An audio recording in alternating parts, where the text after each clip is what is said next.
যত আওয়ামী লীগ আছে, বিএনপির ভিতরে যারা ষড়যন্ত্র করছেন, তারা যদি হাজী মনির হোসেন মনির ভাইয়ের বিরুদ্ধে কোনো অপচেষ্টা করেন এবং খারাপ উক্তি করেন, চিপড়া কেটে গাছের লাগে জুড়ে দিবেন। সংগ্রামী জনতা, জনতাই শক্তি।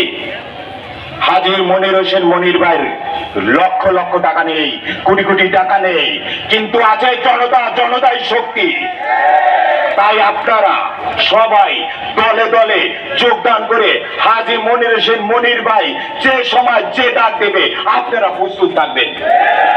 মা বোনদের উদ্দেশ্যে বলতে চাই, আপনারা ঘরের জানলা, ঝাড়ু, দাও, ছুরি যা আছে সব নিয়ে চাপিয়ে পড়বেন। আমরা যারা পুরুষরা আছি তারা অগ্রভাগে থাকবো এবং মা বোনেরাও থাকবেন। বিশ্বাস করি আমরা হাজী মনির হোসেন মনির ভাইয়ের এক ডাকে আমরা ঢাকা শহরকে বিলুপ্ত করে দেব। আগামী দিনে এই উজ্জ্বল নক্ষত্র হাজী মনির হোসেন মনির ভাইকে যারা দাবিয়ে দিতে চায়, যারা পিছন থেকে টেনে দিয়ে রাখতে চায়, তাদের হাত ভেঙে দেব।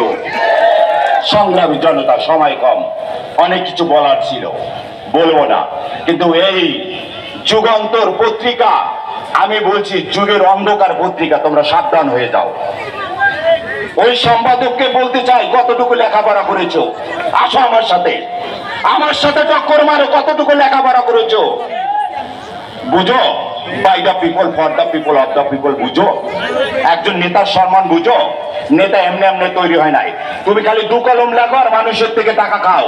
সাবধান করে দিতে চাই, ওই পত্রিকার অফিস ঘেরাও করবো। ইনশাআল্লাহ সবাই বক্তৃতা করবে। আসসালামু আলাইকুম ওয়া রাহমাতুল্লাহি ওয়া বারাকাতুহু।